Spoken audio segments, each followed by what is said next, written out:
প্রথম প্রয়োজনের টাকা আমি মাকে দিয়ে দিয়েছিলাম। অভিনেতা সুহূত্র যেটা হয়েছে তার মধ্যেও হাওড়ার সুহূত্রটা লুকিয়ে আছে। জীবনে সব রকম জিনিসই ঘটেছে। আমিও প্রেম করেছি, প্রেমে পড়েছি, প্রেমে ব্যথাও পেয়েছি, সে ব্যথা নিয়ে অনেকদিন যাত্রাও করেছি, তারপরে আবার প্রেমে পড়েছি। জীবনে সব কাজ নিয়ে যে স্যাটিসফ্যাকশন চলে আসে তাহলে তো আমি নির্বাণে অ্যাচিভ করানো, সেটা তো সম্ভব নয়। তবে আমার কোনো রিগ্রেটও নেই।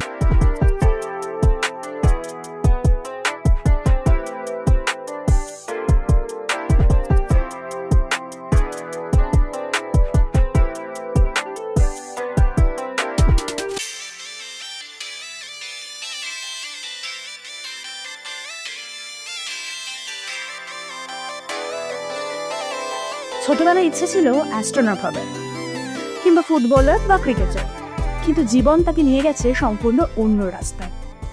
বর্তমানে বাংলা ছবির অন্যতম জনপ্রিয় মুখ, কখনো ব্যোমকেশের অজিত, কখনো আবার একেন বাবুর বাপি। আশা করি ইয়েস করতে পারছেন কার কথা বলছি। আজকে আমরা আড্ডা দেব সুহূত্র মুখোপাধ্যায়ের সঙ্গে। সুহূত্র, টাইমস নাও খবরে তোমাকে স্বাগত। Thank you for inviting. Personal আর প্রফেশনাল লাইফ মিলিয়ে দিন কেমন কাটছে? ভালো কাটছে, বা কাজ কর্ম চলছে, বেশ কিছু কাজের অফারও আসছে, তো কাজের জায়গাটা ভালোই চলছে এবং পার্সোনাল লাইফও চলছে। ঘুরে বেড়াচ্ছি, বিভিন্ন জায়গায় যাচ্ছি। মাঝখানে কয়েকদিন ছুটি পেয়েছিলাম, তো সেটা সদ্ব্যবহার করেছি, ঘুরে এসেছি বিভিন্ন জায়গায়। চলছে ভালোই। আচ্ছা, সিনেমা জগতে আসা কিভাবে, শুরুটা কি হতো? হুট করেই আসা, বা একজনের থ্রু, সোশ্যাল মিডিয়ার থ্রুতে একটা অডিশনের খোঁজ আসে এবং তখন আমি জানতাম না অডিশন কি। আমি জাস্ট তখন পড়াশোনা থেকে পালানোর জন্য সেই অডিশনে যাওয়া, এবং সেখানে গিয়ে অডিশনে আমাকে একটা জিনিস করতে বলে যে একটা ডায়লগ কত রকমভাবে বলতে পারো তুমি। তো সেটা বলতে বলতে দেখি অনেক রকমভাবে বলতে পারছি এবং লোকে সেটা বলার পরে উৎসাহ দিচ্ছে, হাততালি দিচ্ছে। তো সেটা দেখে বেশ মজা লাগে যে একটা জিনিস যেটা করলাম সেটা সঙ্গে সঙ্গে লোকে রেসপন্ড করছে তার। তো সেটা আমার আগে, সেই এক্সপিরিয়েন্সটা আগে কখনো হয়নি, সেটা প্রথম হলো। তো সেই টেস্ট লাগলো মুখে, তারপর থেকে আর কি চলছে। তারপর থেকেই সেটার পেছনে দৌড়ে গেছি, দৌড়তে আজকে এখানে। থিয়েটার করেছো? হ্যাঁ, থিয়েটার করেছি। না, আমার শুরু সিনেমা দিয়ে, তারপরে আমি থিয়েটার করেছি বিভিন্ন জায়গায়। থিয়েটার আর সিনেমা দুটোর মধ্যে কি পার্থক্য আছে বা কি নেই? অভিনয়গত জায়গা থেকে টেকনিক্যালিটিসের পার্থক্য আছে, যেহেতু ওটা লাইভ মিডিয়াম আর এটা ক্যামেরা একটা পোস্ট লাইভ মিডিয়াম, যেটা পরে রেকটিফাই করা যেতে পারে, লাইভ মিডিয়ামটা রেকটিফাই করা যেতে পারে। টেকনিক্যালিটিসের অনেক পার্থক্য আছে, বাট বেসিক জায়গা থেকে ক্রাফটস অ্যান্ড ক্রাফট অনুযায়ী পার্থক্য নেই বলা চলে। প্রথম উপার্জনের টাকায় কি করেছিলেন? প্রথম উপার্জনের টাকা আমি মাকে দিয়ে দিয়েছিলাম। আচ্ছা, তুমি বেশ কিছু ইন্টারভিউতে বলেছো তোমার অ্যাস্ট্রোনট হওয়ার ইচ্ছা ছিল, ফুটবলার কিংবা ক্রিকেটার। যদি তুমি অভিনেতা না হতে তাহলে কি হতে, এক্স্যাক্টলি কি হতে? আমি এটা আগে ভাবতাম যে আমি এটা না হলে কি করতাম। এখন আর ভাবি না, কারণ আমি যেটা ভেবে এসেছি সেটা কোনোটাই হয়নি। তো হয়তো এটাই হওয়ার ছিল যেটা হয়েছে। না হতে পারলে অনেক কিছুই হওয়া যেত। তবে আমি লাকি যে আমি যে কাজটা করছি তার মাধ্যমে যে জিনিসগুলো হওয়া হয়নি বা হওয়ার ইচ্ছে আছে, সেই সব কিছুগুলোই হয়ে যেতে পারে আর কি। আমি যেহেতু যে কাজটা রয়েছি সেটা সেই সুযোগটা দেয়। আচ্ছা, লাইট ক্যামেরা অ্যাকশনের পিছনে একটা লাইফ আছে, সেটা কেমন? সেটা কিভাবে নিজেকে তৈরি করো সেখানে? সেটা মানে বেসিক্যালি খুবই পার্সোনাল। আমি খুবই প্রাইভেট একটা মানুষ, তো সেটা আমি নিজের মতো করে প্ল্যান করার চেষ্টা করি। আমি ঘুরতে ভালোবাসি, ঘুরি, গান বাজনা করি, বন্ধুদের সাথে দেখা সাক্ষাৎ করি, আড্ডা মারি, সিনেমা দেখি, এইভাবেই চলে। মানে আলাদা কোনো বিরাট কিছু যে করছি তা নয়, তবে অনেক কিছু করার ইচ্ছে আছে। খুব কম সময়ে তুমি প্রচুর শেডস অভিনয় করেছো সেন্সে, তো আর কি কাজ করতে চাও, বা এটার মধ্যে কোনটা তোমার সবচেয়ে ভালো লাগা ক্যারেক্টার? আচ্ছা, দুটো প্রশ্ন। প্রথম হচ্ছে যে কি করতে চাই, সেটা মানে সেটার কোনো শেষ নেই। আমি অনেক কিছু করতে চাই। আমার মনে হয় যে আমি মানে অভিনেতা হিসেবে যেই জিনিসগুলো করা যায় বা অ্যাচিভ করা যায় বা করা যায়, সেগুলোর আমি তার যাত্রা সবে শুরু করেছি। এখনও পৌঁছতে অনেক দূর, আদৌ পৌঁছতে পারবো কিনা জানি না, তবে আমি চেষ্টা করে যাবো সেখানে পৌঁছানোর। তো সেটাই যাত্রা চলছে, জানি না সেই যাত্রা কীরকমভাবে চলবে, কোন দিকে এগোবো বা কীভাবে সেটা সম্পূর্ণ হবে, বা চেষ্টা চলছে। আর আরেকটা হচ্ছে যে বলতে যে পছন্দের চরিত্র দেখো, এটা অনেকটা ওই সেই বাবা মাকে জিজ্ঞেস করা তোমার প্রিয় সন্তানকে। তো সেরকম বলতে গেলে সবই পছন্দের চরিত্র, কারণ যখন হ্যাঁ বলেছি চরিত্রগুলোকে, তখন হ্যাঁ বলার পরে সেইগুলো করতে গেলে 100% আমার কনভিকশন, ভালোবাসা দিয়েই করেছি। তবে তার মধ্যে যে চরিত্রগুলো রয়ে গেছে যদি বলতে চাই আমি, তাহলে বলবো যে ডাকঘরের চরিত্রটা আমার কাছে থেকে যাবে। তারপরে ইন্দুওয়ালা ভাতের হোটেলে একটা চরিত্র করেছিলাম, যেই চরিত্রটা খুবই পছন্দের চরিত্র আমার, ইন্দুর চরিত্রটা। আর এই মুহূর্তে মনে পড়ছে না। তো একটি নাটকে আমি একটা চরিত্র করতাম, মানে করি এখনো, হালস এন্ড হাই স্ট্রিট বলে, সেই নাটকেও ওই চরিত্রটি খুবই কাছের আমার।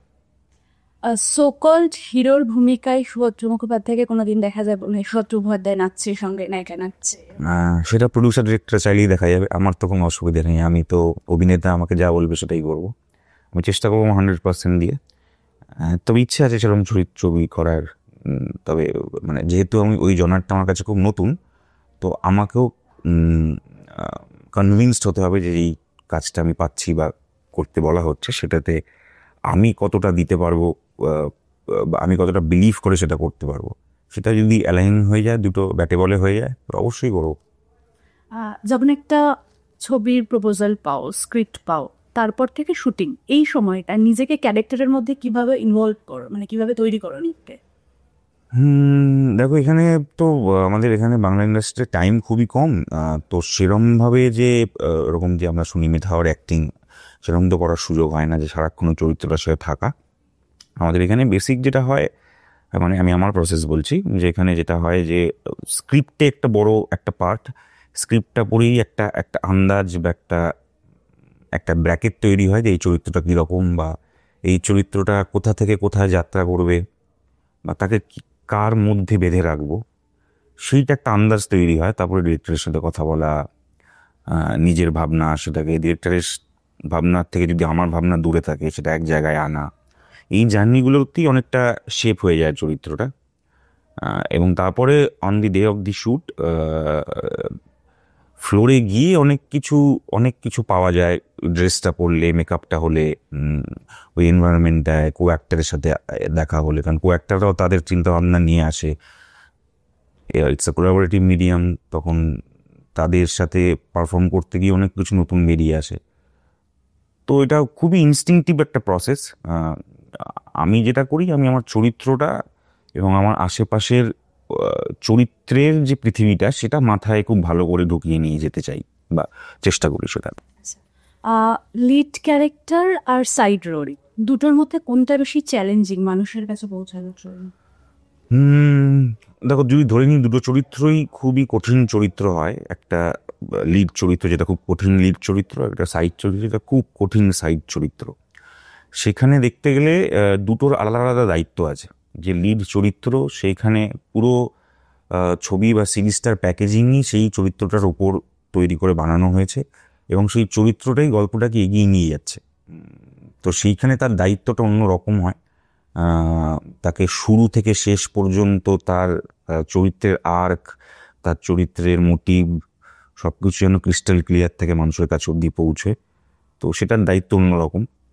আর সাইড ক্যারেক্টার বলতে মানে যদি সেরকম কোনো চরিত্র হয় যে গল্পের ক্যাটালিস্ট, গল্পটাকে ঘুরিয়ে দিচ্ছে, বা খুব ইম্পর্ট্যান্ট একটা চরিত্র, তো সেক্ষেত্রে তার দায়িত্বটা অন্যরকম, কারণ সে এসে গল্পের মোড় বা গল্পের বুননটাকে চেঞ্জ করে দিচ্ছে কিছুটা, বা সেটাকে এগিয়ে নিয়ে যেতে হেল্প করছে লিড চরিত্রটির সাথে। তো সেইখানে যেটা ইম্পর্ট্যান্ট হয়ে যায়, সেই চরিত্রের যতটা রনেস বার করে আনা যায়। তবে যেটা সুবিধে হয় লিড চরিত্রে, আমাদের এখানে বাংলা ইন্ডাস্ট্রিতে লিড চরিত্র করার সময় অতটা সময় পাওয়া যায় না সেটাকে ভেবে ভাবনা চিন্তা করে, মানে অন শুট সেটাকে একদম প্রত্যেকটা সিন, প্রত্যেকটা শট মন দিয়ে ধরে ধরে করার, কারণ টাইম লিমিটস। ছোটো চরিত্র হলে সেটা সুবিধা থাকে যে আমি এইটা করবো, ওটা করবো, এরমভাবে পুরোটাকে ভাগ করে। তো দুটো দু রকমের আর কি। জিম, ডায়েট এসব চলে, এসব করা হয়? হ্যাঁ, ইচ্ছে হলে করি মাঝে মাঝে। আমি খুব একটা জিম মানে জিম পাগল লোক নই। আমি অন্য ধরনের ওয়ার্কআউটে বেশি পছন্দ করি। আমি সুইমিং করি, খেলাধুলো করি। আচ্ছা, ভিলেনের চরিত্রে অভিনয় করেছো তো, মানে ওটা কতটা চ্যালেঞ্জিং? মানে তুমি কখন ধরে নেবে যে এই ভিলেনের চরিত্রটা আমার কাছে এবার সাকসেসফুল, মানে এটা সাকসেসফুল হলো? মানে সেটা যে কোনো ক্যারেক্টার হতে পারে, শুধু ভিলেন নয়, বা যে কোনো character। হ্যাঁ, মানে সব চরিত্রই খুবই চ্যালেঞ্জিং। মানে আমি বললাম যেহেতু ওটা নেগেটিভ ক্যারেক্টার। মানে নেগেটিভ সবার মধ্যেই থাকে, নেগেটিভ পজিটিভ। আমরা তো কেউই সাদা বা কালো হই না। সিনেমায় হয় বেশিরভাগ ক্ষেত্রে যে সাদা একদম সাদা, যে কালো একদম কালো, আমরা সবাই গ্রে। তো সেই গ্রেটাকে বার করে আনাটাই মেন উদ্দেশ্য বলে মনে হয় আমার। নেগেটিভ চরিত্রের ক্ষেত্রে যেটা সুবিধে হয় সেটা হচ্ছে যে, যেহেতু নেগেটিভ চরিত্রের মোরালিটি কম, যেহেতু নেগেটিভ চরিত্রের ভালো সাজার দায় অনেক কম, তো সেই জন্য অনেক কিছু করার সুবিধে থাকে, যে সেটাতে কোনো তার দায় নিতে হয় না চরিত্র। ভালো চরিত্র একদম নিষ্ঠাবান, যা প্রচণ্ড ন্যায় মোরালিটি আছে, সে খুব একবগা, মানে তার অনেক কিছু করার উপায় নেই। তো সেটা একটা অভিনেতার জায়গা থেকে একটা মজার জায়গা বলা যেতে পারে। আচ্ছা, এখন কি কাজ করছো, মানে এখন কি কাজ চলছে? এই মুহূর্তে এখন তো কিছু করছি না। আমি পরের মাস থেকে শুট শুরু হবে একটি ছবির। লাস্ট একটি সিরিজে আমি একটি ক্যামিও বা গেস্ট অ্যাপিয়ারেন্স করলাম, সেটাও বেরোবে খুব তাড়াতাড়ি। ব্যাস এই চলছে। পর্যন্ত যে যে কাজ করেছো সবগুলো নিয়ে স্যাটিসফাইড নিজে? সব নিয়ে যদি জীবনে সব কাজ নিয়ে যদি স্যাটিসফ্যাকশন চলে আসে, তাহলে তো আমি নির্বাণে অ্যাচিভ করানো, সেটা তো সম্ভব নয়। তবে আমার কোনো রিগ্রেটও নেই যে আমি করেছি বলে। যেটা যেই সময় করতে মনে হয়েছে করা উচিত, যে কারণেই হোক, মনিটারি কারণে হোক, ইমোশনাল কারণে হোক, বা ভালোবাসার কারণে হোক, তখন সেটা করেছে। আচ্ছা, এবার একটু পার্সোনাল। মহিলা ফ্যানদের মন ভাঙার মতো কোনো খবর আছে? না, এই মুহূর্তে তো নেই, এই মুহূর্তে নেই। আচ্ছা, কখনো মন ভেঙেছে, প্রেমে পড়েছো? হ্যাঁ হ্যাঁ, অবশ্যই। মানে প্রেমে পড়েছি। কি প্রেম নিয়ে? হ্যাঁ, মানে প্রেমে পড়েছো, মন ভেঙেছে? হ্যাঁ, প্রেমে সবই হয়েছে। আমিও মানুষ, আমার জীবনে সব রকম জিনিসই ঘটেছে। আমিও প্রেম করেছি, প্রেমে পড়েছি, প্রেমে ব্যথাও পেয়েছি, সে ব্যথা নিয়ে অনেকদিন যাত্রাও করেছি, তারপরে আবার প্রেমে পড়েছি। তো সবই হয়েছে আমার জীবনে। আচ্ছা, এমন কেউ যার সাথে কাজ করতে চাও, এমন কোনো ব্যক্তি বা অভিনেতা? অনেক আছে। কৌশিকদার সাথে কাজ করা হয়নি, কবিদার সাথে কাজ করা হয়নি, তারপরে আরেকজন আদিত্য বিক্রম দত্তার সাথে কাজ করার খুব ইচ্ছে আছে। তো অনেক লোক আছে বাংলায় এরকম, বাইরে প্রচুর লোক আছে। অনুরাগ কাশ্যপের সাথে কাজ করার ইচ্ছে প্রচুর, দিবাকর ব্যানার্জি, বিজয়ানামের সাথে কাজ করেছি টাচুল। তো অনেকের সাথেই কাজ করা হয়েছে, অনেক লোকের সাথে কাজ করা হয়নি। ইচ্ছে প্রচুর লোকের সাথে কাজ করা। বাংলার বাইরে কোনো অফার পেয়েছো? না, এই মুহূর্তে তো নেই। এই মুহূর্তে তো নিশ্চয়ই অবশ্যই করবো। হ্যাঁ, আমি সারা পৃথিবী জুড়ে কাজ করতে চাই। ওকে, হাওড়ার সুহস্র মুখোপাধ্যায় আর অভিনেতা সুহস্র মুখোপাধ্যায়, দুটো মানুষের মধ্যে কতটা ডিফারেন্ট, জীবন কতটা অতিরেছে? দুটোই একটাই মানুষ। মানে হাওড়ার সুহস্র না থাকলে অভিনেতা সুহস্র হতো না। আর অভিনেতা সুহস্র যেটা হয়েছে, তার মধ্যেও হাওড়ার সুহস্রটা লুকিয়ে আছে। তো ওইটা আমার শুরুর জায়গা, ওটা আমার ছোটবেলা, ওটা আমার বড় হয়ে ওঠার জায়গা। তো ওইটাকে বাদ দিয়ে আমি কিছু হতে পারবো না, ওটা আমার ভেতরেই আছে। জীবন কতটা বদলেছে, মানে তুমি আগে যা করতে পারতে কিছু কিছু করতে পারো না, মানে কিছু বাউন্ডেশন তো থাকে, এরকম কিছু? না, আমি ওরকম হ্যাঁ, মানে এরকম নেই যে রাস্তাঘাটে বেরোচ্ছি 500 লোক দৌড়ে আসছে, এরকম কোনো ব্যাপার নয়। কিছু তো ইনসিডেন্ট হয়। হ্যাঁ, লোকে আসে, লোকে তার ভালোবাসা জানায় যে ভাল লাগে, তোমার কাজ ভাল লেগেছে, এই চরিত্রটা খুব ভাল লেগেছে। কিছু লোক বলে ওই চরিত্রটার জন্য থ্যাংক ইউ, সেগুলো শুনতেও ভাল লাগে। আমি একটু শাই ইন্ট্রোভার্ট, তো অনেক সময় একটু অকওয়ার্ড হয়ে যাই। বাট সেই জিনিসগুলো যখন তারা বলে, তার সেটা শুনতেও ভাল লাগে যে একজন মানুষ সে আমার কাজের দ্বারা ইন্সপায়ার হয়েছে, বা কিছু একটা 5 মিনিটের জন্য 10 মিনিটের জন্য হলো সেটা ভালো সময় কাটিয়েছে আমার কাজটা দেখে। তো সেটা ভেবে আমার খুব ভালো লাগে। আচ্ছা, শুটিং এ কোনো ঘটনা যেটা তোমার মনে আছে, কোনো উইয়ার্ড ঘটনা বা এনিথিং, মেমোরি, স্পেশাল মেমোরি, বা এটা তো মনে থাকবে এরকম কিছু? এরকম তো আছে, নিশ্চয়ই আছে অনেক, কিন্তু এই মুহূর্তে আমার মনে পড়ছে না। এখন যেটা মনে পড়ছে, আমি আমার ওই এখানে প্রথম দার্জিলিং শ্যুট করার সময় আমরা গেছিলাম, ডিসেম্বর জানুয়ারি মাসে শ্যুট হয়েছিল। তো মানে একটা ওই ঠান্ডা দার্জিলিংয়ের, আমি ওর আগে কোনোদিন এক্সপিরিয়েন্স করিনি। কোনো রকম ঠান্ডার মধ্যে শ্যুট করা আমার কোনোদিন এক্সপিরিয়েন্স ছিল না। এবং আমরা যেবার শ্যুট করতে গেছিলাম এখানে, ওইবার বহু বছর পরে দার্জিলিংয়ে বরফ মানে স্নোফল হয়েছিল। তো এবং আমরা দেখছিলাম যে লোকাল লোক যারা, তারাই আর কি মানে মেসমারাইজড হয়ে গেছে যে তো সবাই মানে বেরিয়ে বাড়ি ঘর থেকে বেরিয়ে এসে বলছে যে এরকম সেই ব্ল্যাকের ওই সিনটার মতো হাত বার করে স্নোফলে দেখছে, স্নোফলে এ করছে, আর পুরো ম্যাল সাদা হয়ে গেছে, প্রত্যেকটা বাড়ি সাদা হয়ে গেছে। সবাই বলছে বাতাসিয়া মে বরফ গিরা, বাতাসিয়া মে বরফ গিরা। তো ওইটা খুব মানে এমন একটা এক্সপিরিয়েন্স ছিল যেটা আমি দেখিনি, আমি জানি না আমার হবে কিনা কোনোদিনও। তো ওইটা একটা। এবং সেদিন স্নোফল হওয়ার পরে সে রাতে পুরো একদম ভরে গেছিল রাস্তাঘাট। সকালবেলা উঠে আমরা যে কাঞ্চনজঙ্ঘার যে রূপটা দেখেছি, সেইটা আমার মনে হয় না খুব কম লোকই দেখেছি। কারণ সেখানে শুধু কাঞ্চনজঙ্ঘা ছিল না, পুরো হিমালয়ান রেঞ্জটা ছিল, এবং সারা আকাশে এক ফোঁটা মেঘ ছিল না। শুধু কাঞ্চনজঙ্ঘার যদি মাথাটা এরকম হয়, তার ওপরের এইটুকুনি জায়গায় একটা ছোট্ট মেঘ ছিল, আর বাকি পুরো হিমালয়ান রেঞ্জটা পুরো পরিষ্কার নীল একদম আকাশ, পুরো রেঞ্জ দেখা যাচ্ছে। মানে সেখানে তো মাকালু ফাকালু থেকে শুরু করে কেটু ফেটু সব দেখা যাচ্ছে, এদিকে সান্দাকু ফান্দাকু, ফুল রেঞ্জটা। তো সেইটা আমি দেখিনি কোনোদিন। তো হ্যাঁ, ওটাও মনে থাকবে সারা জীবন, ওই জিনিসটা বিভৎস।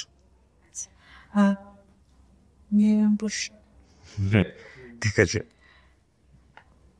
আচ্ছা, হার্ডওয়ার্ক, লাক, দুটোর মধ্যে একটা হলেই হয় নাকি দুটোকেই থাকতে হবে? কোনটা কি বিষয়? হার্ড ওয়ার্কের মধ্যেই লাক লুকিয়ে আছে আমার মনে হয়। কারণ যাই যত হার্ড ওয়ার্কিং, তার লাক তত বেশি ওয়ার্ক করে আমার মনে হয়। হ্যাঁ, লাক ইজ দেয়ার, অবশ্যই লাক বলে একটা বস্তু আছে, বাট সেটা হার্ড ওয়ার্কের পরে বলে আমার মনে হয়। মানে আমি সারা জীবন কিছুই করলাম না, ভালো আমার লাক হেভি, তাহলে মনে হয় না কিছু হবে সেরকম। 90% হার্ড ওয়ার্ক, 10% লাক আমার মনে হয়। কাজ করতে হবে, তবেই ভাগ্য সঙ্গে দেবে, সুহত্রা এমনটাই বলছে। আজকে আমরা আড্ডা দিলাম সুহত্রার সঙ্গে। এরকম আরও ইন্টারভিউ দেখতে সঙ্গে থাকুন, দেখতে থাকুন টাইমস নাও খবর।